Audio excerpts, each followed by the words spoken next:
Assalamualaikum warahmatullahi wabarakatuh.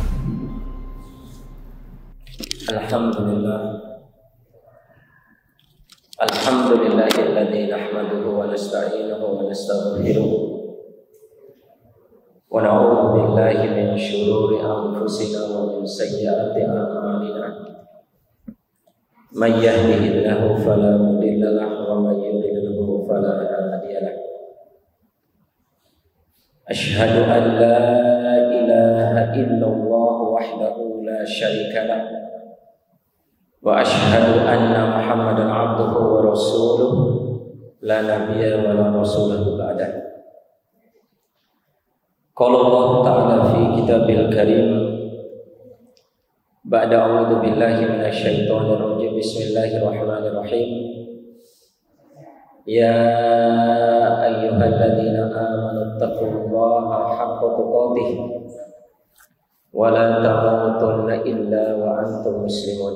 Wa qala ya ayyuhalladzina amanu taqullaha wa qulu qawlan sadida yuslih lakum a'malakum wa yaghfir lakum dhunubakum wa may yuti'illaha wa rasulahu faqad faza fawzan 'azima. Jemaah salat maghrib yang mudah-mudahan Allah rahmati, alhamdulillah kita patut bersyukur kepada Allah Subhanahu wa taala karena dialah Allah Subhanahu wa taala yang telah menciptakan kita. Dialah ahsanul khaliqin, sebaik-baik pencipta. Dialah ahkamul hakimin, seadil-adilnya hakim. Dialah Allah Subhanahu wa taala yang menghidupkan dan mematikan kita. Dialah Allah Subhanahu wa taala tempat kita kembali. Dialah Allah yang menghisab seluruh amal kita dan tidak pernah mendolimi sedikit pun apa yang Dia adili. Dialah Allah Subhanahu wa taala yang mengadili hambanya dengan sebaik-baiknya keadilan, tanpa didolimi sedikit pun dan tanpa dikurangi haknya sedikit pun, baik yang beribadah maupun yang bermaksiat kepada Allah Subhanahu wa taala. Tempat kembalinya adalah kita semua adalah apakah surga atau nerakanya Allah Subhanahu wa taala. Mudah-mudahan kita diberikan keistiqomahan oleh Allah Subhanahu wa taala untuk selalu mencas diri kita ini dengan ilmu. Karena casnya iman kita ini dalam rangka untuk meningkatkan iman itu adalah dengan ilmu kepada Allah Subhanahu wa taala. Selawat dan taslim kita sampaikan kepada junjungan Nabi besar kita Muhammad sallallahu alaihi wasallam, kepada para sahabatnya, kepada para tabi'in, dan kepada orang-orang yang senantiasa istiqomah di atas mengikuti jejak dan perjuangan beliau sampai akhir zaman nanti.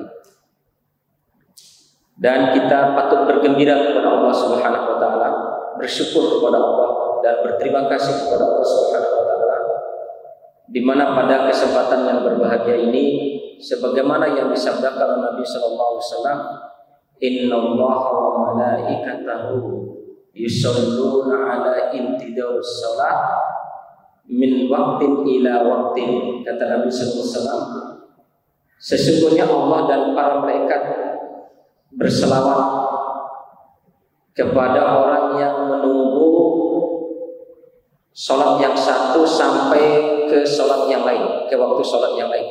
Jadi intidor, hanya menunggu saja dari satu sholat ke sholat yang lain. Tentunya mungkin kita tidak sanggup menunggu waktu maghrib, waktu duhur sampai asar, atau waktu subuh sampai ke waktu duhur. Alhamdulillah dengan nikmat yang Allah berikan kita bisa menunggu datangnya waktu sholat isya ini di masjid. Meskipun apalagi kita ditambah dengan al-ilm, mempelajari ilmu. Ini luar biasa. Kalau tadi hadisnya hanya intidor, hanya menunggu saja. Apakah menunggunya dengan duduk-duduk santai di masjid, bercerita apa saja di masjid, nggak ada masalah. Yang penting menunggu waktu sholat. Nah, apalagi kita menunggunya ini dalam rangka untuk menuntut ilmu. Jemaah sekalian yang mudah-mudahan Allah rahmati, Rasul Shallallahu Alaihi Wasallam juga bersabda kaitan dengan bagaimana salawatnya para malaikat itu kepada orang yang menunggu waktu sholat yang satu ke waktu sholat yang lain. Itu hadisnya menjelaskan, masya Allah, seluruh malaikat akan bersalawat. Maksudnya seluruh malaikat itu akan mendoakan kita kepada Allah supaya dosa kita ini diampuni oleh Allah. Belum tentu semua kita ini didoakan oleh saudara-saudara kita. Belum tentu juga kita ini didoakan oleh ibu bapak kita supaya dosa kita diampuni oleh Allah. Tapi dengan menunggu waktu sholat yang satu dengan ke waktu sholat yang lain, Imam Ibn Hajar al-Asqalani menjelaskan seluruh malaikat akan mendoakan atau memintakan ampun kepada orang yang berada di masjid menunggu waktu sholat yang satu ke waktu sholat yang lain. Juga hadis supaya nanti supaya duduknya kita ini ada motivasi. Tadi menunggu waktu sudah saya pakai satu hadis, meskipun banyak hadis yang lain tentang keutamaan menunggu waktu yang sholat atau menunggu waktu sholat itu. Hadis yang kedua kaitan dengan duduk untuk menuntut ilmu ini, sebagaimana yang pernah juga saya sampaikan dulu. Rasul Shallallahu Alaihi Wasallam didatangi oleh salah seorang sahabat, kemudian Nabi SAW tiba-tiba lagi berada di masjid. Kemudian Rasul sahabat ini bertanya, ya Rasulullah, jitu li thalibil ilmi, saya datang kepadamu untuk belajar ilmu di masjid Nabawi. Maka Rasul Shallallahu Alaihi Wasallam, salamun alaika bima talabtum, keselamatan bagi kamu dengan apa yang kamu tuntut pada saat sekarang ini. Karena apa? Kata Rasul Shallallahu Alaihi Wasallam kepada sahabat yang datang untuk menuntut ilmu itu, Rasul Shallallahu Alaihi Wasallam bersabda, sesungguhnya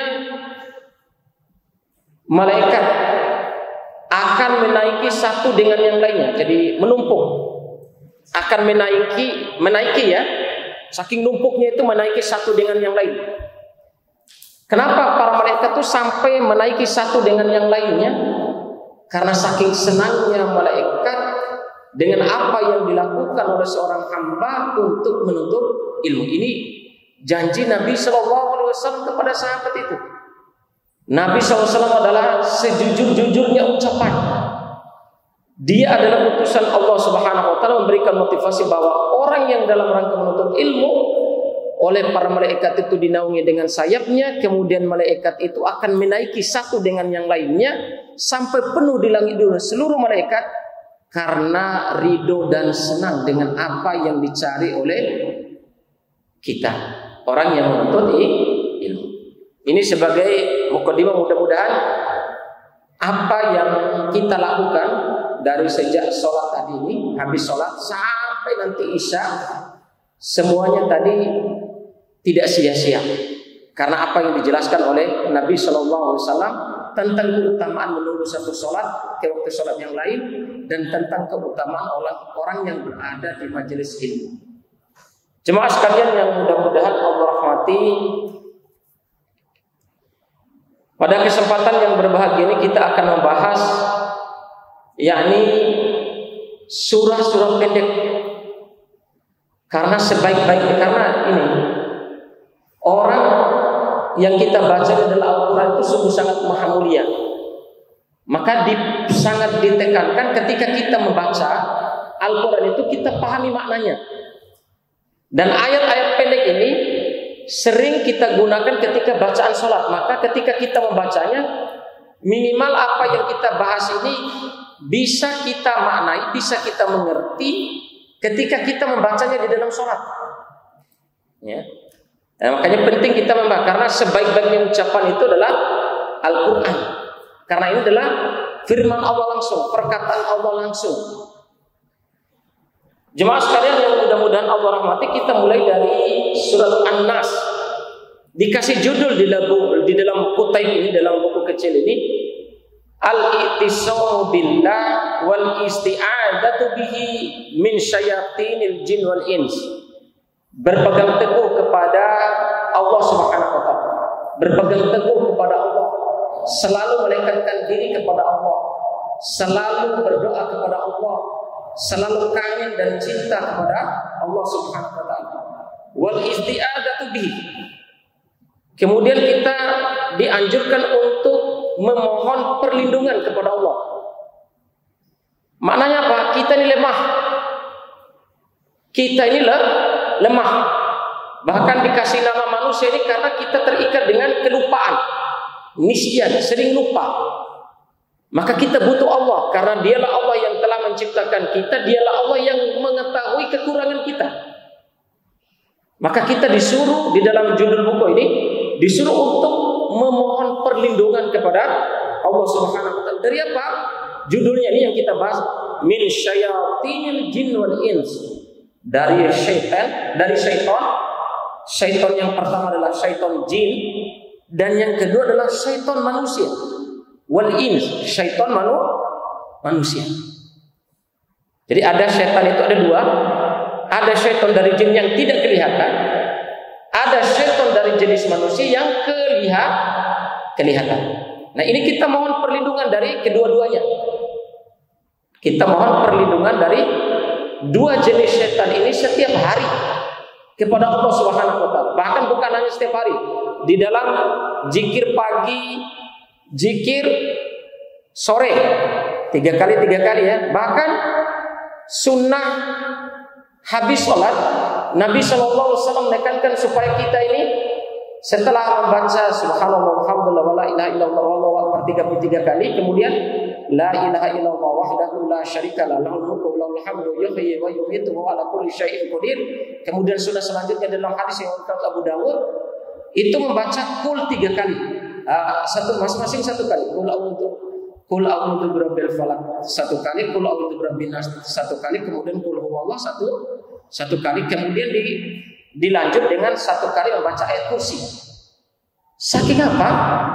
Saking kita butuh Allah, saking kita ini sering lupa, saking kita ini sering cepat terlalaikan dengan waktu, saking cepatnya kita ini tergoda.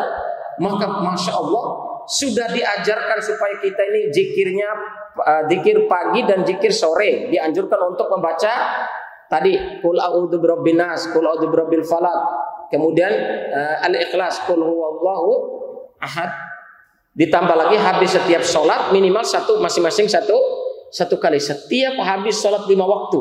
Kemudian disunahkan min adabin naum, sunah-sunah sebelum tidur juga membaca qul ini. Kemudian diusapkan kepada seluruh tubuh. Maknanya apa? Kita ini lemah jemaah sekalian. Kita butuh Allah karena dialah Allah yang telah menciptakan kita, dialah Allah yang memberikan perlindungan kepada kita. Nah, maka surat yang kita bahas adalah Qul, yakni surat An-Nas.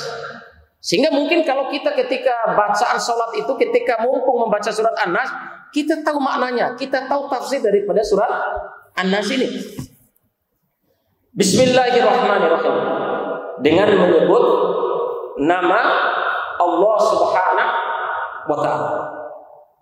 Kalau di dalam buku Safinatun Najah atau di dalam buku tafsir, nah ini pentingnya kita ini memulai segala sesuatu dengan bismillah.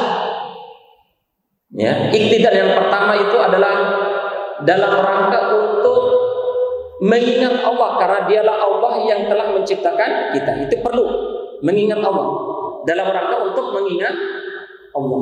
Kulu amda. Kemudian yang kedua dalam rangka untuk mengikuti apa yang dituliskan di dalam Al-Quran. Semua surah itu pasti dimulai dengan bismillah.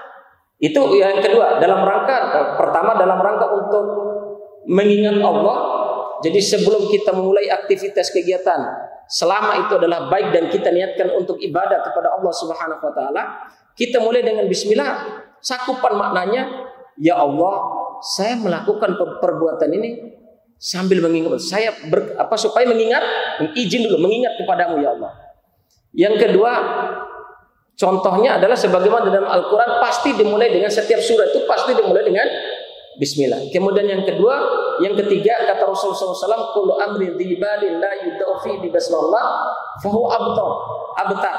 Sungguh setiap perbuatan yang tidak dimulai dengan bismillah maka dia terputus. Maksudnya terputus itu adalah kurang barokahnya, kurang barokahnya. Kemudian makna yang selanjutnya kita mulai dengan bismillah ini adalah bismillahirrahmanirrahim. Mulai dengan bismillah. Kedua itu maknanya dalam rangka untuk mendapatkan barokah. Barokah dari apa yang kita perbuat, baik itu perkataan maupun perbuatan kita. Jangankan urusan perbuatan dan perkataan, urusan jima bersenggama dengan istri disuruh mulai dengan bismillah. Coba bayangin, disuruh dimulai dengan bismillah. Ini penting ini supaya kita ketika kita mulai segala sesuatu dengan bismillah berarti kita terikat dengan Allah. Kita merasa lemah di sisi Allah bahwa Dialah Allah yang Maha Agung. Keluar rumah, bismillah tawakkaltu 'ala Allah la haula wala quwwata illa billah. Masuk rumah, bismillah walajna wa bismillah kharajna wa 'ala rabbina tawakkalna. Wa 'ala rabbina tawakkalna. Masuk rumah. Kullu ya. Ketika melepas baju, bismillah la ilaha illa anta atau bismillah la ilaha illa huwa. Mulai dengan bismillah. Ini jemaah sekalian saking pentingnya perkara ini ya. Ingat, mulai dengan bismillah maknanya adalah dalam rangka untuk mengingat Allah sehingga perbuatan kita selalu dalam rangka untuk mengingatkan diri kita selalu dengan Allah. Yang kedua supaya apa yang kita kerjakan, yang kita perbuat itu mendapat barokah. Jemaah sekalian yang mudah-mudahan Allah rahmati, Allah Subhanahu wa taala berfirman, "Qul a'udzu birabbin nas." Qul. Jadi, mahwal Quran kalamullah. Al-Quran itu adalah firman Allah, perkataan Allah. Kalamullah al-munazzal ala Muhammad al-muta'abbad bitilawati. Yang diturunkan kepada Nabi SAW dan kita dinilai ibadah ketika membaca Al-Quran. Nah, maka jangan sampai sedikit demi sedikit kita belajar sehingga kita pahami makna daripada Al-Quran. Mulai dari surat An-Nas. Kul, Allah perintahkan kepada Nabi kita Muhammad SAW dan juga kepada kita. Kul, wahai Muhammad, katakanlah Muhammad. Padahal Nabi SAW orang yang dijamin surga, orang yang paling dekat dengan Allah, diampuni dosanya yang telah lampau dan akan datang. Itu luar biasa Nabi kita SAW. Tapi tetap disuruh Allah untuk memohon perlindungan kepada Allah. Kul a'udzu birabbin nas. A'udzu yakni memohon perlindungan. Mohon perlindungan kepada siapa? Ini tidak disebut nama Allah. Allah kasih peringatan kepada kita ini. Kul a'udzu birabbik. Wahai Muhammad, di dalam tafsir Imam Katsir jelaskan, wahai Muhammad, kamu itu adalah manusia. Kamu adalah ciptaanku. Kamu adalah pasti mati. Ya. Kamu pasti mati dan kamu pasti akan dikembalikan kepadaku. Ayo, coba renungkan itu. Allah berfirman kepada Nabi SAW, wahai Muhammad, kamu adalah manusia. Kamu pasti akan mati. Kamu diberi kelebihan karena aku utus engkau menjadi nabi dan rasul. Maknanya, akulah yang memegang kendali dan kekuasaan terhadap dirimu. Tidak ada yang bisa mengendalikan kamu, yang menguasai kamu kecuali aku, kata Allah. Maka karena kamu wahai Muhammad dalam kendaliku, dalam kekuasaanku, dalam peganganku, kematian kamu dipegang oleh aku, nyawa kamu dipegang oleh aku, kamu akan dimasukkan ke kuburan dan yang lainnya. Maka karena kamu adalah lemah, karena manusia adalah lemah, karena kalian adalah di bawah kekuasaanku, karena kalian adalah di bawah kekuasaanku, maka mintalah selalu perlindungan kepada birabbin nas, kepada, kalau arti Indonesia Tuhan, kepada Rabbin nas, kepada Rabbnya manusia. Karena kamu adalah manusia, maka mohonlah perlindungan itu kepada Rabbnya manusia. Apa yang dimaksud dengan Rabb ini? Kalau di dalam tafsir singkatnya di sini masanya Rabbun nas bermakna murabbihim bi'ani, yang mendidik manusia, yang mengatur manusia, yang menciptakan manusia, yang mengarahkan manusia, yang memberikan rezeki. kepada manusia bini'ami, dengan seluruh kenikmatan yang Allah limpahkan kepada manusia ini. Dialah Allah Subhanahu wa taala, kalau di dalam firman Allah Subhanahu wa taala, dialah Allah Subhanahu wa taala yang telah menjadikan bumi ini sebagai tempat hamparan, tempat yang tinggal yang tetap bagi kalian. Kemudian yang kedua, dialah Allah Subhanahu wa taala yang telah menundukkan semua apa yang ada di lautan, baik itu perahu, baik itu kapal, itu Allah tundukkan sehingga kalian bisa berjalan-jalan lewat laut. Allah juga tundukkan apa yang ada di udara supaya kalian bisa jalan-jalan lewat udara. Kemudian Allah tahan seluruh benda yang ada di langit itu supaya tidak jatuh dan menimpa kalian. Itu nikmat yang aku berikan kepada kalian. Aku berikan seluruh dan segala sesuatu yang ada di bumi ini supaya kalian bisa bercocok tanam, kalian bisa menanam apa saja, dan kalian bisa menikmati hasilnya, dan kalian bisa menikmati makanan seluruh makhluk ini kecuali yang diharamkan oleh Allah. Silahkan, kata Allah Subhanahu, itu nikmat. Allah mengatur kalian ini, membimbing kalian dengan nikmatnya, dengan nikmat semua limpahan ini supaya kita ini jemaah sekalian, supaya selalu mengingat Allah, Robnya kita ini, karena kita manusia, dialah yang menciptakan kita, yaitu Robnya manusia, yaitu Allah Subhanahu wa ta'ala.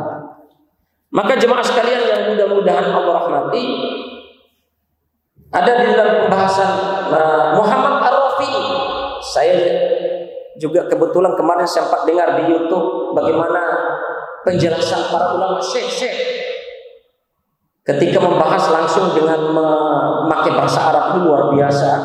Kalau kita dengar bahasa Arab ini memang beda ketundukan hati itu ketika kita langsung mendengarkan bahasa Arab ini. Muhammad Ar-Rafi'i menjelaskan mengenal Allah itu supaya semakin kita bisa mengenal Allah Subhanahu wa taala, yang pertama bi ayatin kauniyatin, dengan ayat-ayat kauniyah, maksudnya seluruh ciptaan Allah itu ayat kauniyah. Itu ayat kauniyah. Kenali itu. Inna fi khalqis samawati wal ardi wa ikhtilafil laili wan nahar la ayatin li ulil albab. Semua ciptaan ini pertanda yang besar bagi orang-orang yang mau berpikir, bagi orang-orang yang mau berbuat baik. Alladzina yadhkurunallaha qiyaman wa qu'udan wa 'ala junubihim, yang mereka selalu mengingat Allah ketika berdiri, kemudian ketika duduk, dan ketika mereka berada di tempat tidur mereka. Wa yatafakkaruna fi khalqis samawati wal ardh, kemudian mereka selalu memikirkan apa yang telah Allah ciptakan di atas muka bumi ini. Jemaah sekalian yang mudah-mudahan Allah rahmati, tidak mungkin bumi ini bisa atau langit ini bisa berada tanpa adanya pencipta. Kita kenal dalam sejarah tidak mungkin Nabi Adam itu ada kecuali siapa yang menciptakan. Pasti kita sebagai orang Islam meyakini yang menciptakan manusia pertama adalah Allah Subhanahu wa ta'ala. Bagaimana Allah membentuk Nabi Adam itu sebaik-baiknya bentuk dari tanah. Kemudian anak kelanjutannya dari tetes mani dan yang lainnya, ya. Ini jemaah sekalian. Kemudian yang kedua, seluruh ciptaan Allah Subhanahu wa taala bertasbih kepada Allah Subhanahu wa taala. Bertasbih kepada Allah Subhanahu wa taala.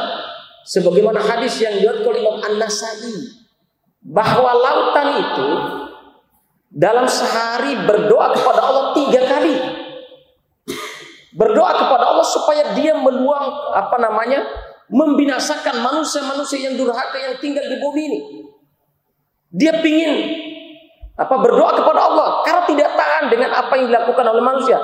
Karena banyaknya manusia yang malas beribadah, banyaknya manusia yang durhaka kepada Allah. Sebagaimana hadis yang pernah saya sampaikan di khutbah Jumat, perwakilan 100.000 yang dihisap oleh Allah di padang di hari penghisapan tadi, 100.000, hanya satu yang masuk surga dari 100.000 itu.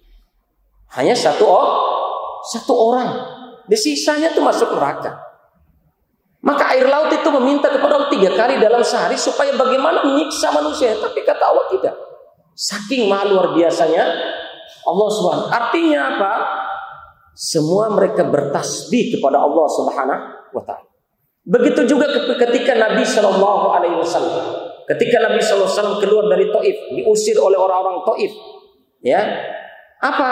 Malaikat Jibril menyampaikan, malaikat penunggu gunung yang ada di Taif itu, 2 gunung itu, malaikat penjaga gunung, ya Rasulullah, kalau engkau izinkan, saya malaikat penjaga gunung ini akan mengangkat gunung ini, kemudian saya bantingkan ke bawah penduduk Taif ini, yang dasarnya itu jadi ke atas, kemudian yang mereka jadi dasarnya ke bawah, ke dasar bumi. Saking luar biasanya. Apa maknanya? Seluruh ini semua adalah bertasbih kepada Allah Subhanahu wa taala. Pada hakikatnya mengagungkan Allah Subhanahu wa taala. Ini cara pertama supaya kita semakin mengenal Allah Subhanahu wa taala. Yang kedua, Syekh Muhammad Al-Arifi menjelaskan ayat yang kedua ini adalah ayatun takwiniyah. Ayat-ayat yang bisa membentuk kita supaya kita bisa mengenal Allah Subhanahu wa taala. Bagaimana? Kita lihat dalam sejarah yang lampau, dalam kisah-kisah yang lampau. Bagaimana kaumnya Nabi Nuh ketika ingkar dengan dakwah Nabi Nuh. Fandur kaifa kana akibatul mukadzibin. Maka lihatlah wahai manusia, berpikirlah wahai manusia, bagaimana orang-orang terdahulu itu dimusnahkan, dibinasakan oleh Allah karena ingkar kepada Allah, karena tidak mau menyembah Allah, karena tidak mau meninggalkan syirik dan yang lainnya. Masya Allah, lihat bagaimana kaumnya Nabi Nuh, bagaimana kaumnya Nabi Soleh dilarang untuk membunuh unta, mereka bunuh untanya Nabi Soleh karena Nabi Soleh bilang jangan. Nabi Soleh bilang jangan bunuh unta ini. Selama kalian membunuh unta ini maka azab Allah akan datang. Malah dibunuh oleh mereka. Bagaimana kaum Lut, lesbian, homoseks, naudzubillahi min dzalik pada saat itu. Apa yang terjadi? Malaikat datang untuk menghancurkan kaum Lut itu. Ini kisah-kisah fandur kaifa kana akibatul mukadzibin. Lihatlah bagaimana nasib akhir daripada orang-orang yang ingkar. Ketika ada zaman Nabi SAW, bagaimana Abu Lahab langsung diabadikan oleh Allah di dalam surat Al-Lahab karena dia menolak dakwah Nabi Muhammad SAW dan sangat keras penolakannya kepada dakwah keponakannya. Bagaimana Fir'aun, bagaimana Namrud. Kisah-kisah seperti ini menjadikan kita semakin meningkatnya rasa iman, rasa takwa kita kepada Allah dan pengenalan kita kepada Allah Subhanahu wa taala. Kemudian yang ketiga jemaah sekalian yang mudah-mudahan Allah rahmati dalam rangka untuk mengenal Allah Subhanahu wa taala, yang ketiga adalah Al-Qur'an. Al-Qur'an. Ini yang kita ada di hadapan kita ini, Masya Allah. Al-Quran. Mengenal Allah itu dengan Al-Quran. Antum ketika membaca dari surat Al-Fatihah saja, sudah berapa kali nama Allah disebut dalam surat Al-Fatihah? Masuk surat Al-Baqarah, berapa kali nama Allah disebut dalam surat Al-Baqarah? Apalagi kalau kita tahu maknanya, tahu artinya Al-Quran ini. Minimal ketika kita membaca Al-Quran, yang disebutkan di sini adalah asma dan sifat Allah. Nama-nama Allah itu kan biasanya kalau di dalam Al-Quran cetakan terbaru ini kan biasanya dikasih tanda merah ya. Allah, Allah, Allah. Nama Asmaul Husna juga dikasih tanda merah. Maknanya apa? Supaya ketika kita membaca Al-Quran, oh itulah Allah, Allah. Ketika kita membaca Al-Quran ini, kita lagi membaca apa yang Allah katakan, apa yang Allah firmankan kepada kita. Ya. Ini jemaah sekalian yang mudah-mudahan Allah rahmati. Rabbin Nas. Berarti maknanya kita ini butuh Allah. Karena kita adalah manusia diciptakan Allah lemah, maka kita harus memohon perlindungan kepada Zat yang menciptakan manusia, yaitu Rabbnya manusia, yaitu Allah Subhanahu wa ta'ala. Kemudian jemaah sekalian yang mudah-mudahan Allah rahmati, Abu Musa al-Asy'ari di dalam meriwayatkan sebuah hadis. Meriwayatkan sebuah hadis ini diriwayatkan Imam Muslim di dalam sahihnya, kaitan dengan bab ma'rifatullah, mengenal Allah. Mengenal Allah ini jemaah jemaah sekalian, ini usulul ilm, ilmu yang paling pokok mengenal Allah. Nah, mungkin kalau antum belum lihat kalau penjelasan orang-orang Arab itu detail, singkat, praktis. Ada yang durasi 3 menit, ada yang durasi 4 menit, ada yang durasi 15 menit. Nah, kalau antum mungkin belum bisa bahasa Arab, minimal ketik itu di YouTube, ceramah mengenal Allah. Itu Masya Allah luar biasa sekali. Ceramah mengenal Allah Subhanahu wa ta'ala. Maksud saya, daripada membaca yang lain, buangkan waktu itu untuk mengetahui ilmu mengenal Allah Subhanahu wa ta'ala. Jemaah sekalian yang mudah-mudahan Allah rahmati, Syekh Utsaimin menjelaskan tentang bagaimana cara mengenal Allah. Itu durasi ada sekitar 14 menit. Syekh Utsaimin, ya, Syekh Utsaimin menjelaskan ma'rifatullah itu dari hadis ini. Ketahuilah, kata Rasulullah SAW, untuk mengenal Allah itu lihatlah dari hadis ini, hadis Abu Musa al-Asy'ari. Pertama, innallaha la yanam wa la yanbaghi lin-naum. Sesungguhnya Allah itu tidak pernah akan tidur dan sama sekali tidak pernah akan tidur. Maknanya Pak, kalau Allah Subhanahu wa ta'ala tidak tidur, Hayyul Qayyum di dalam surat Al-Kursi, maha hidup dan maha mengawasi kita ini, malu kita kalau kita ini malas beribadah kepada Allah. Malu, ya. Karena Allah maha melihat, Hayyun, maha melihat. Malu kalau kita ini tidak sungguh-sungguh dalam beribadah kepada Allah Subhanahu wa ta'ala. Hayyun. Sesungguhnya Allah tidak pernah akan tidur, tidak pernah akan tidur, bahkan sama sekali tidak akan pernah tidur sampai kapanpun. Dalam rangka untuk melihat, mengawasi siapa di antara kita ini yang benar-benar beribadah kepada Allah Subhanahu wa ta'ala. Yang kedua, mengenal Allah yang kedua itu, Syekh Utsaimin menjelaskan hadis ini, yang kedua adalah sesungguhnya amal kita ini, amal siangnya akan dilaporkan kepada Allah ketika salat asar. Berarti dari ba'da. Sementara amal malam hari kita ini berarti dari ba'dal asar sampai subuh. Amal malam hari kita ini akan dilaporkan oleh malaikat itu ketika waktu sholat subuh. Berarti kalau pada hari ini kita masuk amalan malam, dari sejak asar ini sampai nanti kita subuh ini, kira-kira yang dibawa oleh malaikat catatan amal kita apa? Alhamdulillah, yang tadi sempat jenguk atau menguburkan jenazah, alhamdulillah. Yang tadi alhamdulillah sholat maghrib berjemaah, yang alhamdulillah kita duduk-duduk di sini sambil mendengarkan ilmu sampai sholat isya. Nanti setelah sholat isya apalagi agenda kita? Itu semua dalam catatan seluruh malaikat.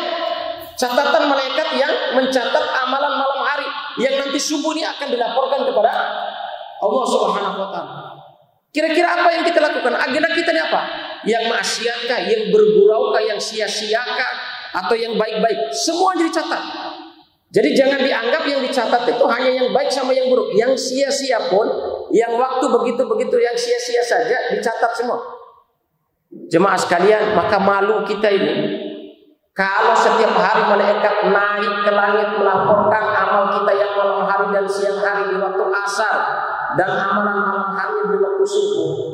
Sementara malu rasanya kalau kita, tadi ya saya sholat isya kok terlambat, masbuh.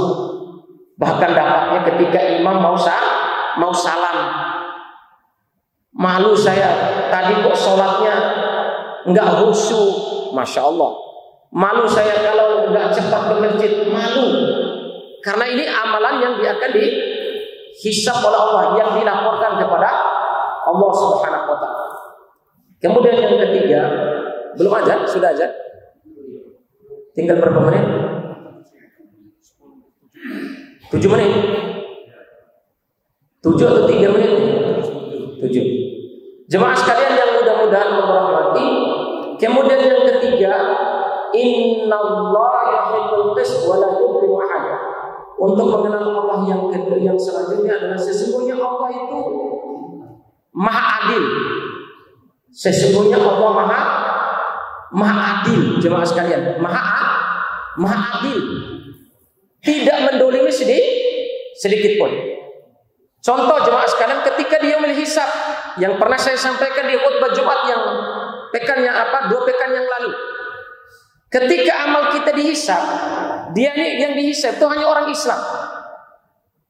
Golongan yang pertama dihisab adalah orang Islam, tapi jauh daripada hal-hal yang diwajibkan oleh Allah, bahkan yang diharamkan oleh Allah dia kerjakan. Apalagi urusan yang sunnah-sunnah begitu. Kemudian malaikat itu memanggil, ya fulan bi fulan, kif baina yadayillah. Berdirilah kamu di hadapan Allah. Kemudian Allah bertanya, tuzkar taf'al kada apa kada. Wahai fulan bin fulan, apakah kamu ingat gak kamu pernah berbuat begini? Kemudian dia bilang, tidak ingat. Tapi saya punya saksi. Apa saksinya? Yaitu para malaikat. Kemudian buku catatan. Ya Allah, saya ingin saksi saya itu dari anggota tubuh saya sendiri. Singkat, di dalam ayat itu kan ketika mereka memberikan kesaksian, Masya Allah, sampai kulit-kulitnya bersaksi. La yadhlimu ahadun. Allah tidak akan pernah mendolimi sedikit pun, bahwa sesungguhnya apa yang kalian perbuat itu sesuai dengan hukuman yang kalian terima. Nah ini jemaah sekalian yang mudah-mudahan Allah rahmati, saking pentingnya sesungguhnya Allah Maha Adil, tidak pernah mendolimi sedikit pun dengan apa yang telah diciptakannya ini. Kemudian jemaah sekalian yang mudah-mudahan Allah rahmati, mengenal Allah Subhanahu wa taala yang terakhir dalam hadis Abu Musa al-Asy'ari adalah an-nadru ila wujuhillah, melihat wajah Allah Subhanahu wa taala. Melihat wajah Allah itu nikmat yang sungguh sangat luar biasa. Bahwa hasil akhir dari apa yang telah kita perbuat ini, apakah termasuk orang yang tidak pernah melihat wajah Allah, ataukah termasuk orang yang melihat wajah Allah? Itu tergantung daripada amal yang kita lakukan ketika di dunia. Jemaah sekalian yang mudah-mudahan Allah rahmati. Kemudian ayat yang kedua, Malikin Nas. Apa yang dimaksud dengan Malikin Nas? Malikun wal mutasarrif fihim. Yang dimaksud dengan Malikin Nas itu dialah Allah yang telah menciptakan manusia, Rabbnya manusia. Malikin Nas maknanya, ingat kata Allah kepada Nabi Muhammad, kalian itu Malikin Nas, akulah yang merajai kalian, akulah yang mengurus kalian, akulah yang mengatur kalian. Itu Malikin Nas. Jadi Allah nampakkan keagungannya, Allah nampakkan kesombongannya kepada kita ini, supaya kita lebih sadar bahwa kita ini lemah. Aku yang merajai kalian. Sekarang pertanyaannya jemaah sekalian, Malikin Nas, rajanya manusia. Sekarang siapa raja-raja di dunia ini yang tidak pernah mati, yang tidak mati?